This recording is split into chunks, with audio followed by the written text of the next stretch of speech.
EU shuts down Starmer's post-Brexit hopes as tensions rise behind closed doors. The European Union has delivered a blunt reality check to Sir Keir Starmer, cooling expectations that Britain's latest cooperation with Brussels would lead to meaningful post-Brexit concessions.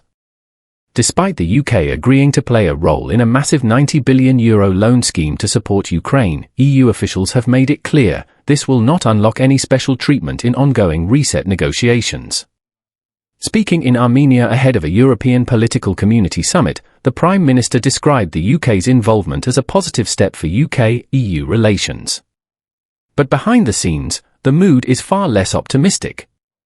Sources close to the talks say Brussels is refusing to soften its stance on key sticking points, including youth mobility rules and tariffs on British steel. One EU diplomat made the position crystal clear, saying Britain should not expect any entry ticket into the EU single market in exchange for its participation in the Ukraine funding scheme.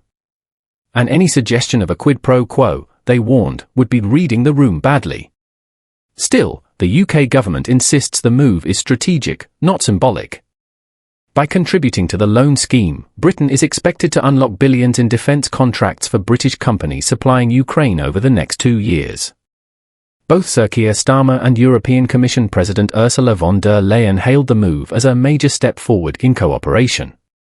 But tensions remain beneath the surface. EU officials are also pushing for deeper alignment on food standards, trade rules, and student mobility, including controversial demands that EU students in Britain pay home fees. British negotiators, however, are holding firm and rejecting pressure on that front.